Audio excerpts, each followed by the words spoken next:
Hi friends, మన కొత్త ఛానల్ని సబ్స్క్రైబ్ చేసి ఒక లైక్ చేసి నన్ను కూడా ప్రోత్సహిస్తారు అని అనుకుంటున్నా.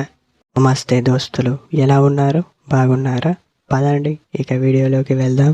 ఇలాంటి అబ్బాయిలకు అమ్మాయిలు సులభంగా ప్రేమలో పడిపోతారు అని అర్థం. ఇంతకీ ఎలాంటి అబ్బాయిని ఇష్టపడతారు? అదే మన వీడియో. ఫ్యాషన్గా ఉండే అబ్బాయిలను కాదు, ప్రేమగా తనతో ఉండి మీ ప్రేమ లాస్ట్ చివరి వరకు ఉంటుంది అని ప్రూవ్ చేయగలగాలి. అప్పుడే ప్రేమలో విజయం సాధిస్తారు అని నమ్మవచ్చు. సులభంగా ప్రేమ పుడితే ఆ ప్రేమ ఎప్పటికీ గెలవలేదు. నమ్మకంతో కాన్ఫిడెన్స్గా ఒకరిని మరొకరు ఇష్టపూర్వకంగా ఉన్నట్లయితే ఆ బంధం శాశ్వత కాలం నిలుస్తుంది అని చెప్పవచ్చు. మీ రెండో పర్సన్కి అబ్బాయి అమ్మాయిని దక్కించుకోవాలంటే కావలసింది నేను అన్ని విధాలుగా చూసుకుంటా అని కాకుండా చివరి క్షణం వరకు మీతోనే ఉంటా అని చెప్పండి. మన వీడియో ఇదే.